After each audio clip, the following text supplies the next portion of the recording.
We are going to be in the book of Proverbs today. We're finishing Proverbs chapter 31, and I'm going to walk back over here because I actually forgot my sermon. So I will be walking, and thank you.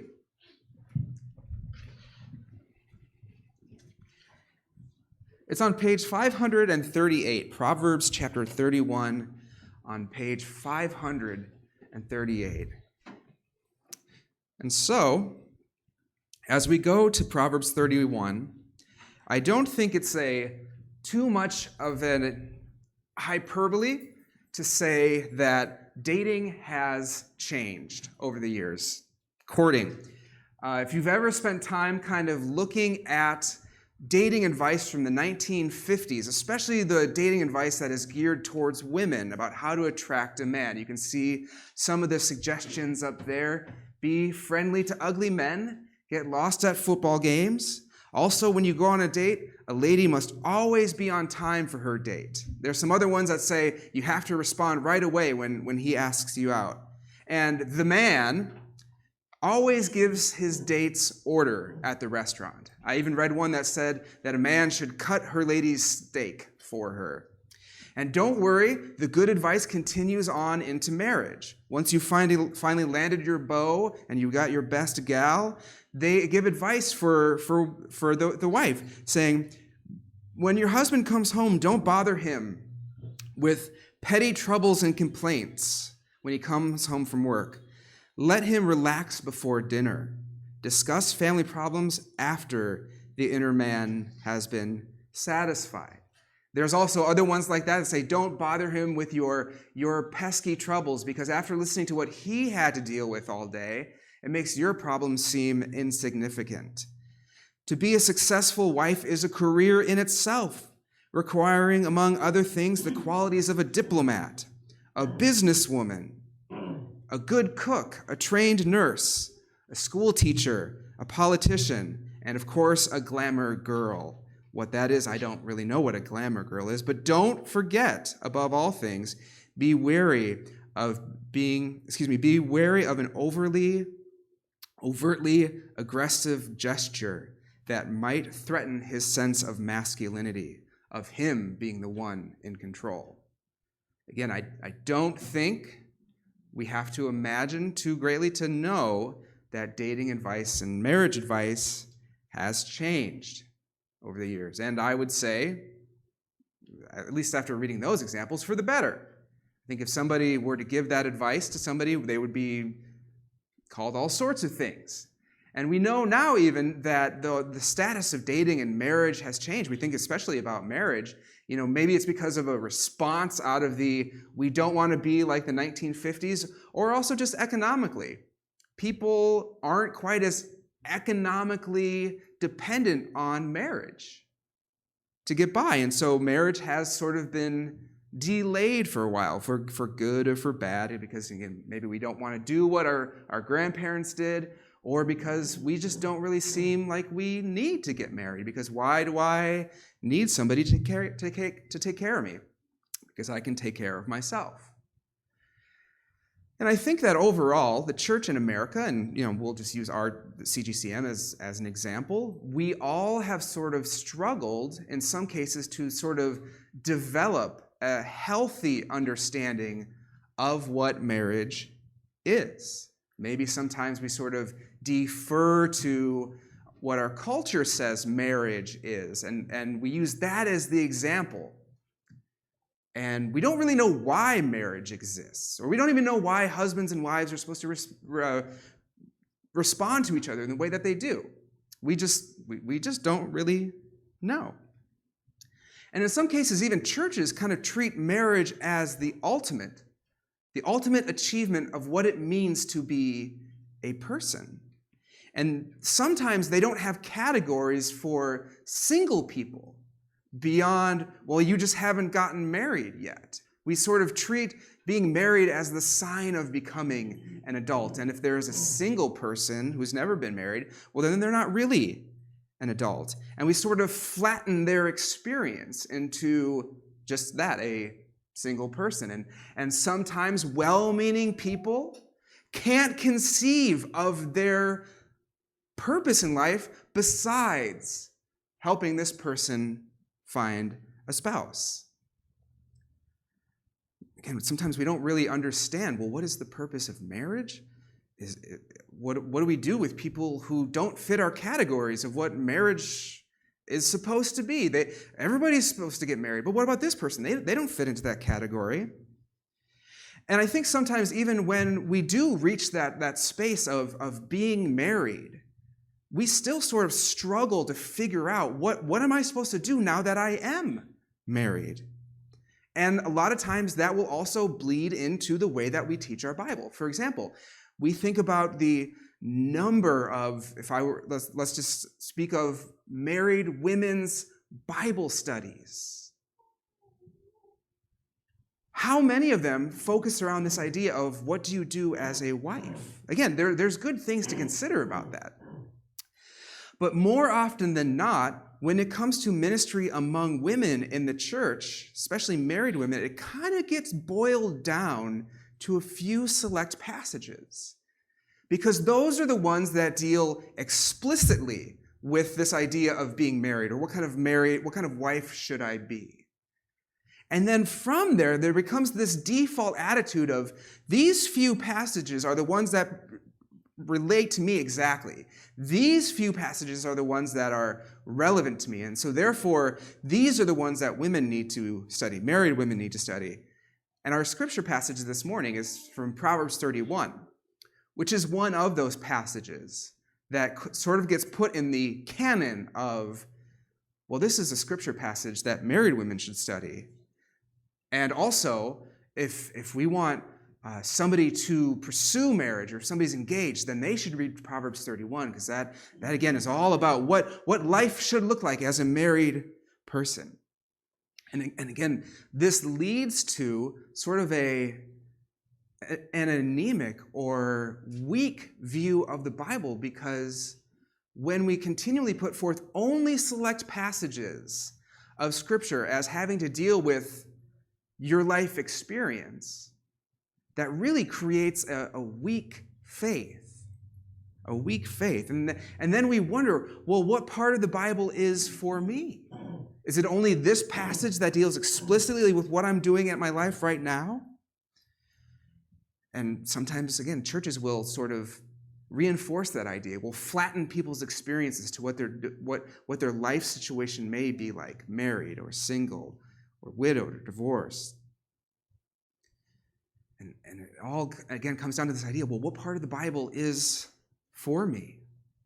And maybe we just kind of treat it as a manual of how to be a good spouse, how to be a good wife or husband, or how to be a good teacher, how to be a good citizen, or how do I be a good employee? And I think that approach to reading our Bible and seeing only passages that deal explicitly with what I'm going through right now in my life, as those are the ones that are relevant for me, and everything else is not relevant, that's really, really insufficient. And especially if that's the way it gets portrayed from a teaching perspective, because there's always people whose life experiences don't match up with the thing that is elevated as this is being the ideal. There's always people who always say, well, my life situation doesn't look like that, so what does the Bible have to say about me in this situation? And that ultimately that is a weak view, that is an inefficient view, or insufficient view, because as Proverbs has been saying time and time again, it's all for you. Every part of the Bible is for you. Not just certain passages that you can say, oh, because my life situation looks like this for me right now, this is what I need to know. All of Scripture is for you. And that's what Proverbs has been saying time and time again. Wisdom is for everybody. Wisdom is for the king, and wisdom is for the everyday man or woman. And Proverbs 31 knows that. Proverbs 31 knows that wisdom is for everyone. This last chapter of Proverbs 31, which is kind of the culmination of chapters 1 through 30, if you want to think about it in terms of like a classical music score, if you want to think about Beethoven's Ninth Symphony, about how it starts off with a melody, and then by the fourth movement, everything is coming in together. The choir is singing, the strings are stringing as hard as they can, and just the melody is beautiful because it's so intense, it's so major, it's so loud. That's what Proverbs 31 is. It's like the melody at the end of the symphony that is just going and going and going, and it's so intense that it just seems so over the top. And it was written by this guy named King Lemuel. We don't know anything about King Lemuel, kind of like the guy who wrote chapter 30. We don't really know who he was.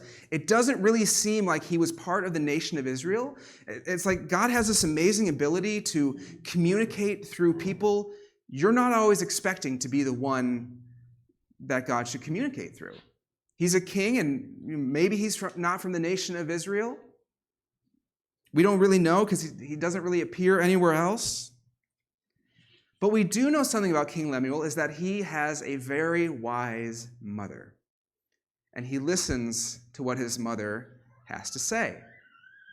And so the king's mother gives him two pieces of advice to close out this book. Two pieces of advice.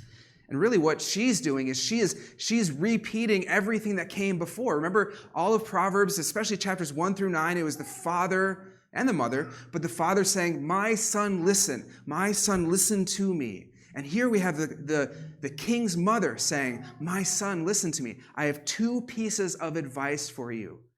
Advice number one, don't forget your job.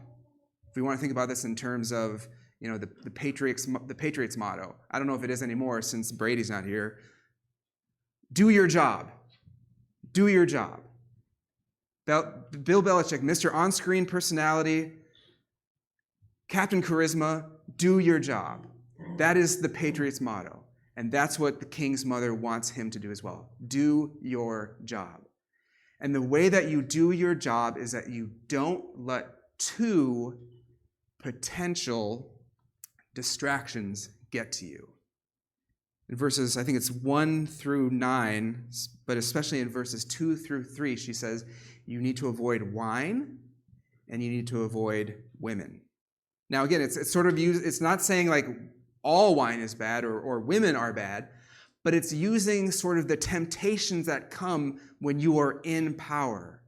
You think of the life of luxury, the life where you could have as much wine as possible because you are the king. And so the mom says, look, don't become obsessed with wine because it's going to deaden your senses. It's going to make you lazy. It's going to take over your life to where you can't think properly. And she kind of uses this weird illustration where she's like, give the wine to the people who are suffering and give beer to the people who have broken hearts. She's saying, look, you don't need that right now. Give it to the people whose life is really hard. You need to focus on your work. And also, you need to avoid certain women. You need to avoid certain women who will drag you away. Now, as I say this, I need to make two kind of like clarification statements. Time and time again, throughout the book of Proverbs, two women are compared to each other. One is sort of seen as Lady Wisdom, the one who leads you in the right direction, and the other one is this lady who leads you in the wrong direction, like a temptress. And you could just as easily take the female presentation of temptation out and replace it with male. Because the Bible, even though in this culture and context and the way that is written sort of presents the female as the temptation, that's not the Bible's way of saying, therefore, women are a temptation. It's not saying that any more than men can be a temptation for women. Or it's not giving a pass saying men can behave however they want. They can be smooth talkers. They can seduce women. They can play on their insecurities, and that's okay because boys will be boys. The Bible's not saying any of that. The Bible holds an equally high standard for both men and women regarding how they treat and interact with one another. It just so happens to be that because Proverbs, for the most part, was written to a son or a male audience, it was using a woman as the picture of what temptation might look like. But again, whatever your temptation is, just put that in there. We've seen over the past couple of years the number of politicians who have have had their careers ruined because they have followed their passion, they have followed their lust, they have followed their desires, and they had their careers ruined and their families ruined. And it's not just politicians, but we've also seen pastors, church leaders who have given in to temptation, who have followed this temptation, and we've seen the destruction that it just rages in society. A lack of trust, broken families, broken hearts, destruction. And so the king's mother is saying, you have to be on your guard against it. And you'll see that time and time again in Proverbs, that you have to be on your guard against sexual temptation. Oftentimes in the Bible, this idea of a relationship between a man and a woman in the covenant of marriage is portrayed as God's relationship with his people. And sometimes in Proverbs, when you reject God's wisdom and you follow something else, the metaphor for adultery is used, the metaphor for cheating on your spouse. So the Bible takes sex very seriously, not because it's something that, should be repressed or it's bad and you should be ashamed of it, but because it's such a serious thing. And the king's mother knows this. She's saying you have to be on your guard. Your job is too important. And so don't be distracted by whatever that is. And if it's not wine and women or alcohol and sex for you, whatever it is, ask yourself that question. Like, what is it in your life that sort of is there? It might even be kind of like a good thing, but if it takes over your life, then it gets in the way of you following God. And just say, man, maybe I need to reevaluate my relationship with that. Maybe with the people at school or the movies that I watch or the games that I play on my computer, the attitudes that I have towards people. The queen's mom or the king's mom says you need to watch out for that.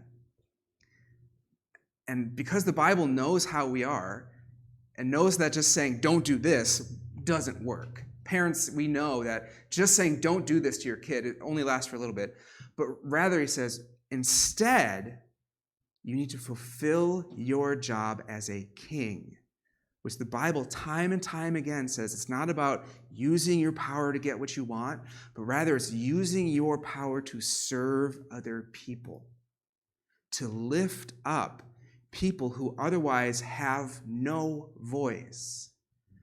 We've talked about this before in the book of Proverbs, this idea of a protected class of God's people.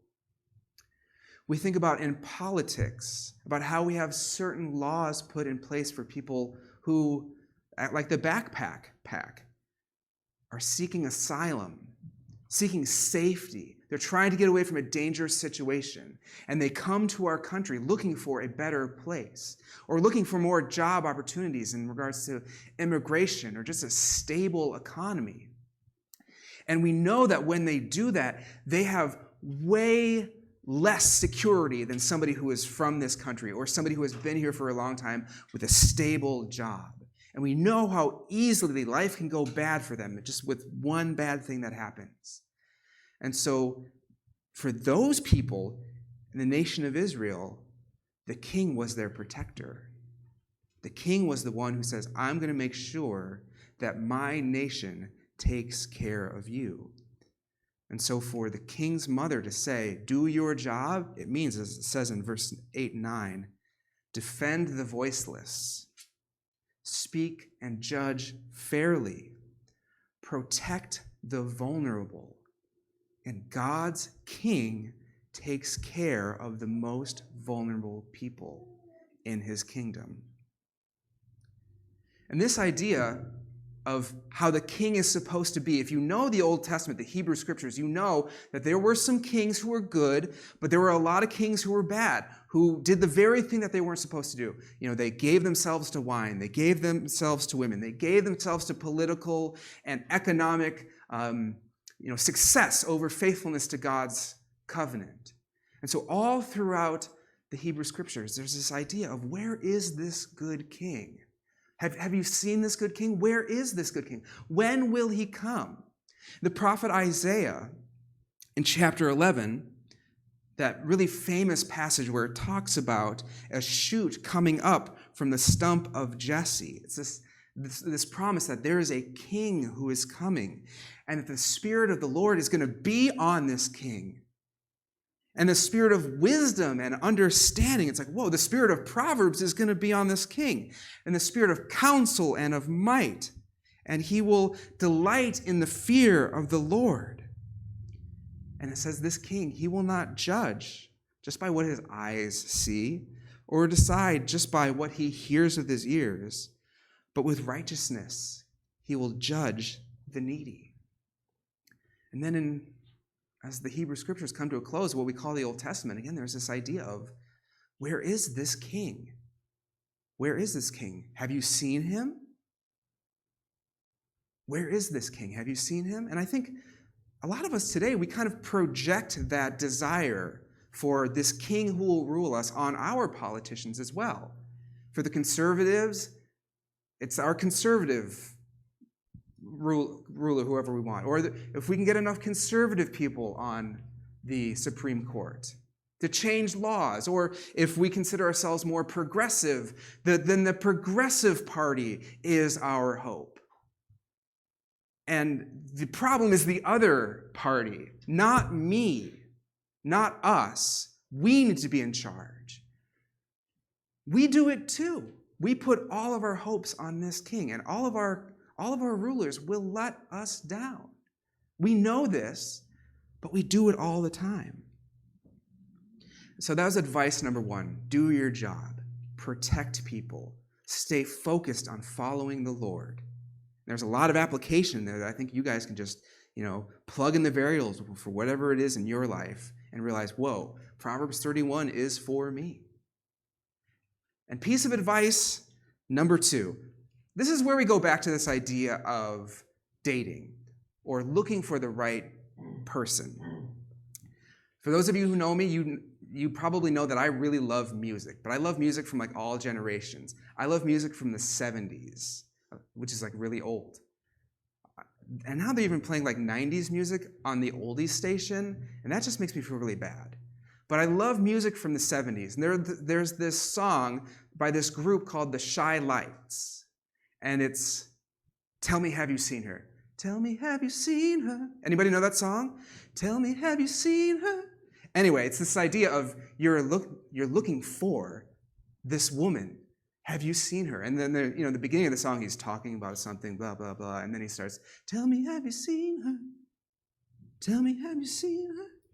And so we pick up this idea, again, of dating advice, except it's a little bit different.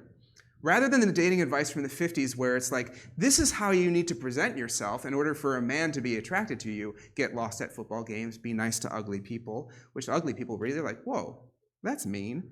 But here it's not so much about how you need to present yourself, but rather this dating advice, which is really, really good advice, is who are you looking for? As you are trying to figure out who I want to be, who I want to present myself as, this is something which is very, very relevant for middle school and high school and college-age people as well. Who are you looking for? Rather than focusing so much on how do you want to present yourself, which is a good thing, we obviously want to do that, who are you looking for? What are the character traits that you are looking for in a spouse? Or even if you are dating culture is very different in this church from what I grew up with. If we consider dating, what kind of person are you looking for? And maybe you're not in that situation where you're interested in dating. What kind of friends are you looking to surround yourself with? As we come to this idea of the person that you are looking for, tell me, have you seen her? We want to remember that just like the person of temptation is portrayed as a woman in Proverbs, wisdom is portrayed as a woman in Proverbs. She is personified as a woman.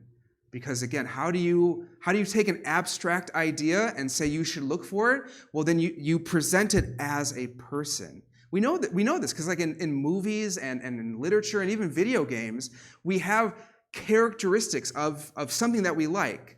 And the only way for us to actually make sense of it is for us to see it lived out in somebody.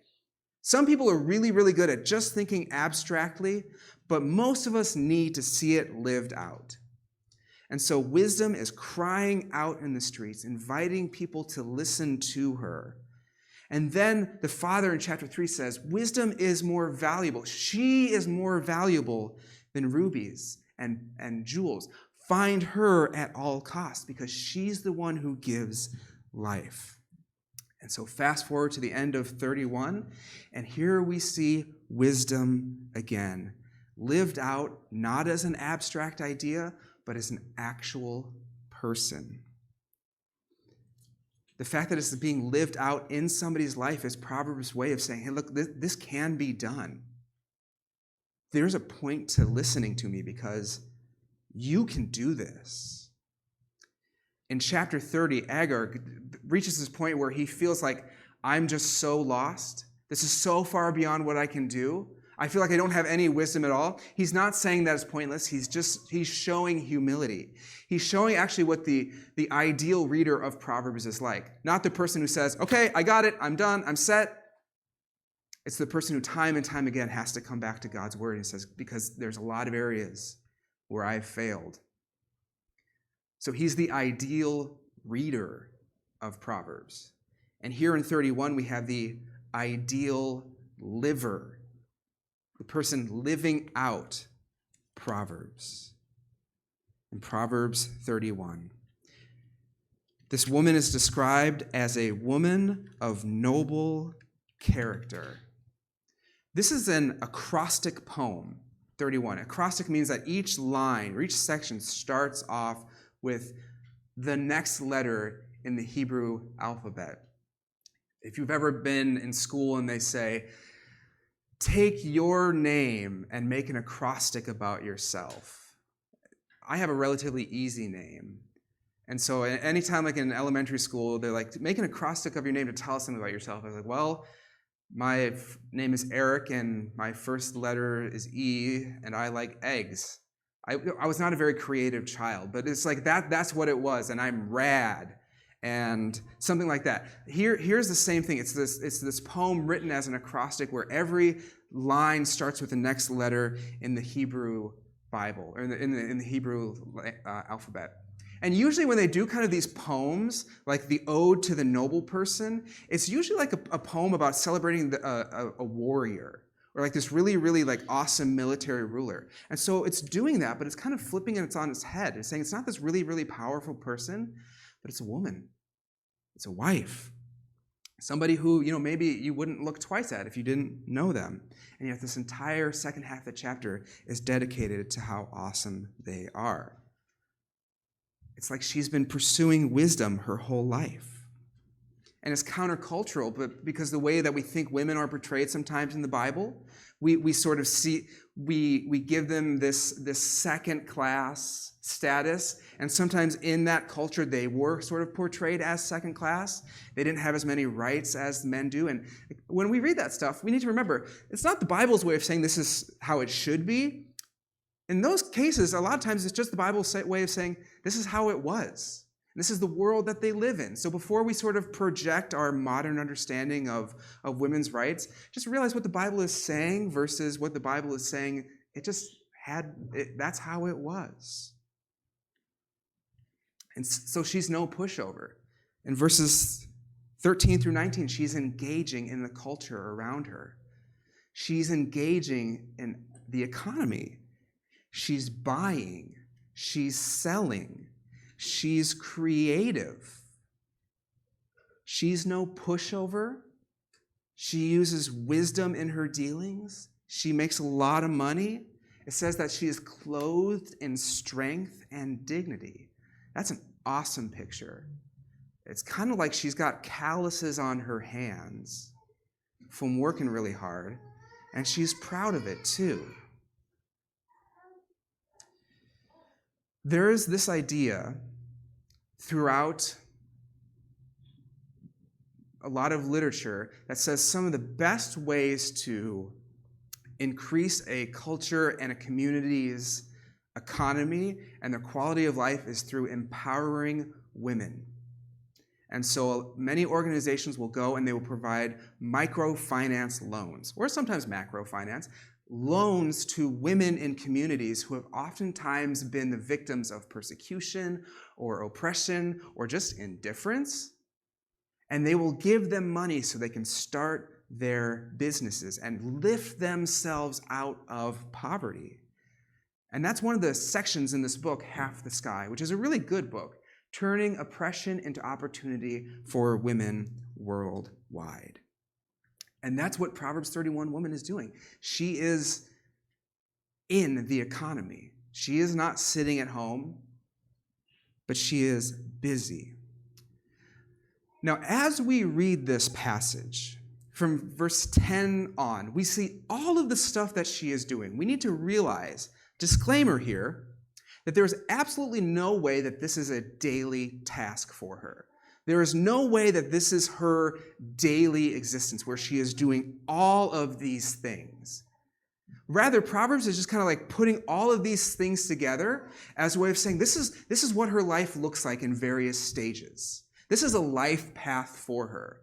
Proverbs oftentimes talks about this idea of growing in wisdom as a path that you walk on, where you're not there all at once, but in different phases of your life, you're doing this or you're doing that.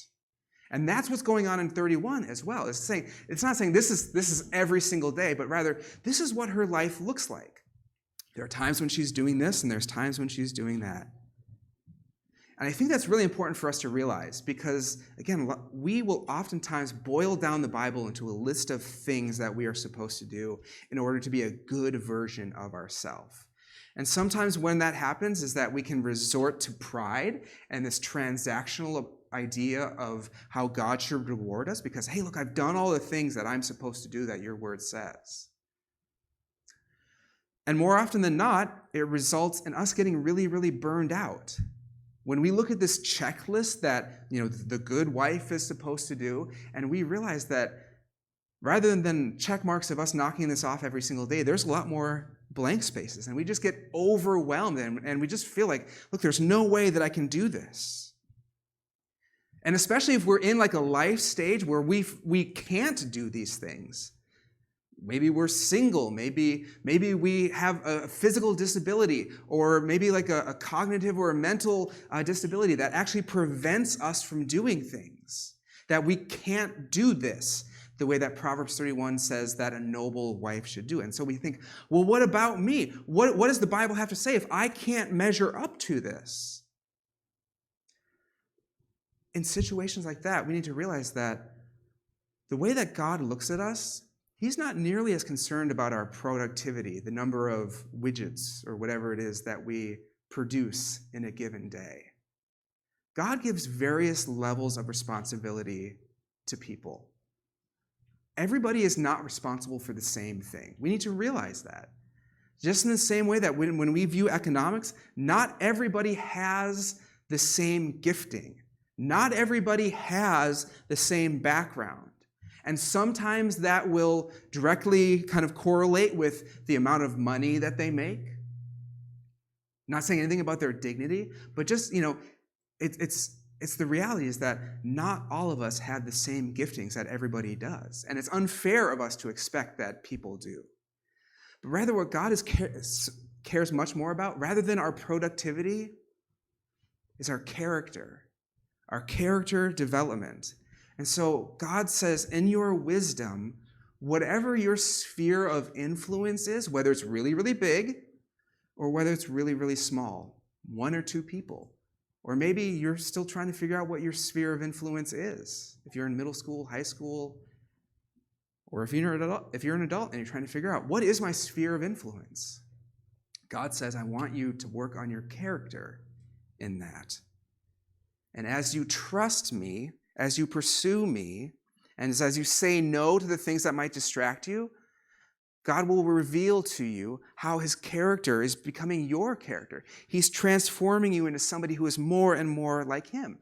And this is actually what we see in 31 as sort of the thing that we should be the most impressed with this Proverbs 31 woman. Not all the stuff that she does, but how her character impacts her relationships. It says in verse 20, the way that she responds to her community is that she opens up her arms to the poor. And she extends her hand to needy people. Proverbs all throughout says the wise person cares for the poor people. In Psalm chapter 112, it says, "Blessed is the person who gives generously to the poor. Blessed is the man who freely scatters their gifts upon the poor."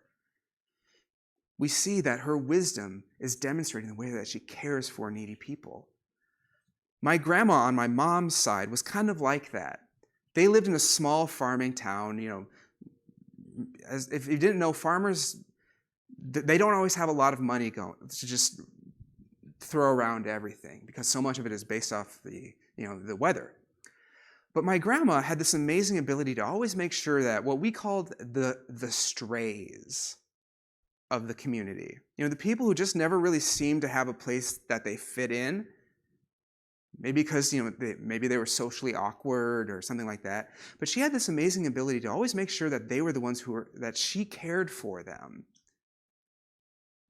And so maybe it's encouragement for you guys to open up your eyes. Younger people, do you see that in your parents?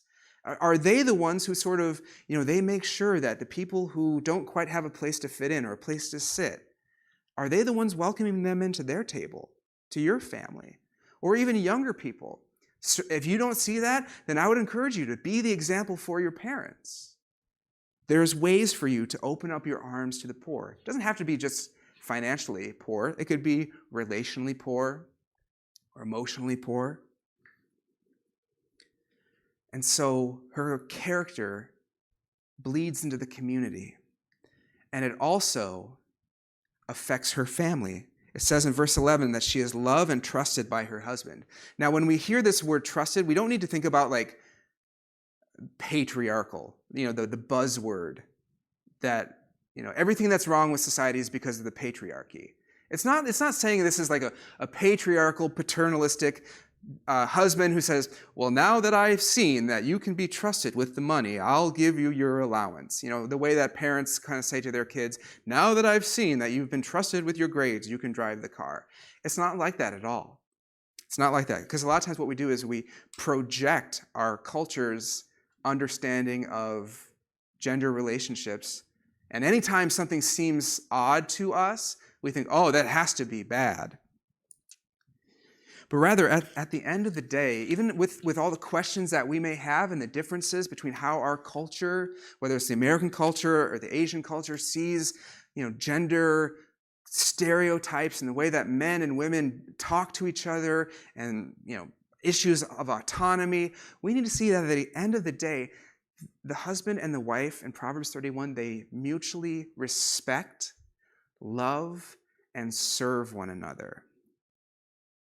And because of that, it says, because of the way that she carries herself in the community, the way that she is industrious and her character shows through to the way that she cares for poor people, it says that her husband is respected at the city gates.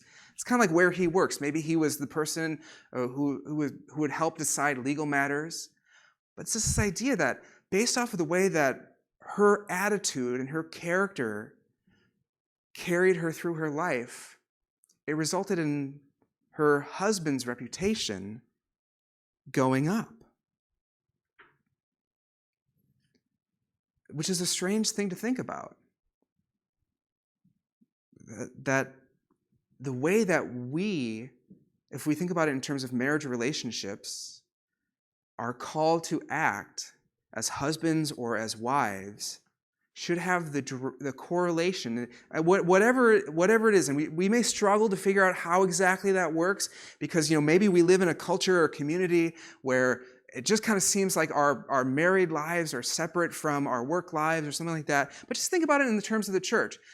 the character of the wife is such that her husband's reputation is well respected. And in just a moment, we'll talk about how the reputation of this woman, this Proverbs 31 woman, is received as well. Because it's not just about how she makes her husband look good, but also the fact is, in a marriage relationship, we have to be committed to our behavior positively reflecting on our spouse where they are. And again, we don't necessarily always have one-to-one correspondences where we can say exactly how that works. But just ask yourself, in the way that you work, if people were to meet your spouse, if they were to meet your husband or your wife, where they say, hey, you got a good thing going on here. You're lucky. This person that you're married to, you're lucky to have them. Or even think about it in the terms of the way that you talk to your kids about your spouse, or the way that you talk to your spouse in front of your kids. That makes a big difference too, because we see in Proverbs 31, in verse 28, it says, her kids rise up and they call her blessed, which is basically their way of saying the kids respect and love their parents. So not only do they have a good reputation in the community, but they've also got a good reputation at home. Think about it. How many times have we seen examples where somebody is really well respected in the community, but their family life is a mess because they are so committed to getting that good reputation in the community or padding that bank account that they sacrifice their kids' well-being on the altar of looking good in front of other people? That's not the case here. Because of her character, the way that she's been pursuing wisdom, she's got a good reputation at home and a good one at work as well. So as we come to the conclusion of this message, we want to make two observations about where this all comes from. What is her power source? I think a lot of times what happens is that when we read our Bibles, when we see this just as a checklist of things to do, we rely on ourselves. But rather, the most important thing that we see about this woman actually comes at the end of the passage. Verse 30, she fears the Lord. She's living out the theme of Proverbs. She's living out the fear of the Lord. And again, it's not this idea of she's afraid of God and she's always wondering, is God mad at me? And she's looking over her shoulder, is God going to strike me down? But she sees God for who he is and says, I want to be part of that. I want to listen to God and I want to form my life around him. And so she fears the Lord. She doesn't do everything perfect. If it was a husband who was sort of talked about that, he doesn't do everything perfect, but he's walking the right direction. And then in verse 26, it says she speaks words of wisdom and faithful instruction. When it says faithful, the actual word for that is the same word that describes God's love for his people. It's that word hesed that was used in Ruth, that was used in Joshua, this idea of God is committed to his people. And so when she speaks faithful instruction, she's taking the book of Deuteronomy seriously when it says, do not let the law depart from your mouth. Think about it. Meditate on it. Talk about it when you get up with your kids. And she says, that's my job too. And so here we come to the conclusion of this passage. And I think a lot of maybe the stereotype, the cliche of the mom is that they just feel like they are totally unappreciated by their kids. They slave away, they get up early, they make food. If that's the role that the mom plays in their family, and everything that they do is unappreciated. And they think, nobody notices me. I get one day a year where somebody makes me sit in a bed and eat food, and they think that is a treat on Mother's Day. And all the other times, they get forgotten about. But in verse 30 and 31, we see she is praised at the city gates.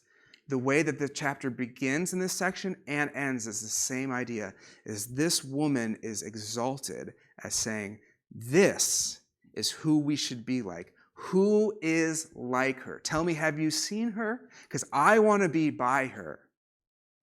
And the crazy thing is she's not her own hype man. She doesn't need to ask people to like and subscribe to her because people just go to her.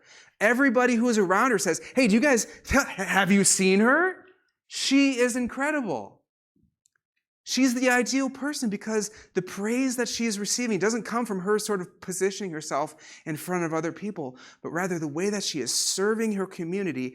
Everybody takes notice of it and lifts her up instead. You see, ultimately, as Proverbs ends, the idea, the theme that runs throughout this book is that wisdom results in praise. Wisdom results in glorifying God for the work that he is doing in people's life. I'm going to ask that the worship team comes back up because we're going to respond by singing Only King Forever again.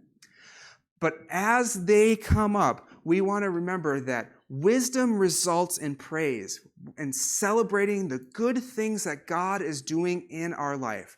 Colossians and a lot of Paul's letters say, I thank God every time I think about you. And so do we turn around and say, I see what God is doing in your life. I see how when you pursue wisdom, how God is changing you. And that ultimately Proverbs 31, just like Proverbs chapters 1 through 30, leads us to Jesus. Because this idea about the noble woman, it doesn't just sort of exist in a vacuum in Proverbs 31. The book of Ruth, which sometimes is placed right after Proverbs 31 in some passages, in some versions of the Bible. Ruth is described numerous times in that book as a noble woman, a woman who people should get to know. Even though everything that is sort of on the checklist of Proverbs 31, she hasn't done. She's not wealthy. She's poor. But it's her commitment to what God is doing that leads her into this noble life where she is faithful. And the way that the book of Ruth ends is with the genealogy about how the woman of noble character, her descendants, paved the way to King David. And we know from our scriptures that King David's ultimate descendant, the true version of the good king, is Jesus. Jesus, who is described in 1 Corinthians as the wisdom of God in flesh. He is the true king who spoke up and defended the poor and the vulnerable like nobody had ever done before, and ultimately put on himself that vulnerability by taking on himself the punishment that our sin deserves on the cross. And because of the wisdom of God in the sacrifice of Jesus, it leads to our salvation, the greatest thing that we could possibly give thanks for. And so let's all stand together.